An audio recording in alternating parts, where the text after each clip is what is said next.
आता पाहूया टॉप 9 महत्त्वाच्या बातम्या।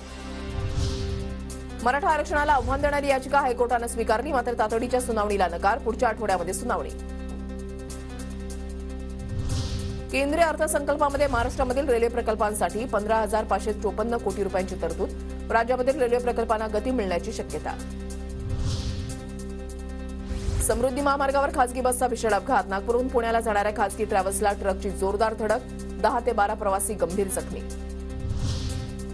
क्रिप्टोकरन्सीमधील गुंतवणुकीमधून 52 वर्षीय शेअर ट्रेडरची फसवणूक, चांगल्या परताव्याचे आमिष दाखवून 6.5 लाख रुपयांची फसवणूक, खार पोलीस स्थानकामध्ये गुन्हा दाखल। एमफिल प्रवेश बंदीमधून 2 विषयांना सूट, क्लिनिकल सायकोलॉजी आणि सायक्रेटिक सोशल वर्क या अभ्यासक्रमांना प्रवेश बंदीमधून तात्पुरती सूट देण्यात आली। या 2 अभ्यासक्रमांसाठी प्रवेश देता येणार।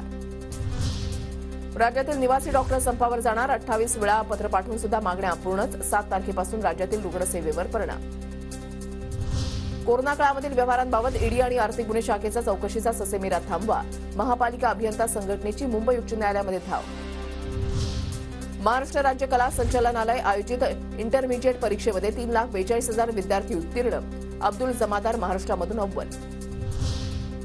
आज भारताचा इंग्लंड विरुद्ध दुसरा कसोटी सामना, रोहित शर्माच्या नेतृत्वामध्ये विशाखापट्टणममध्ये सामना होणार, 9:30 वाजता सामन्याला सुरुवात होणार।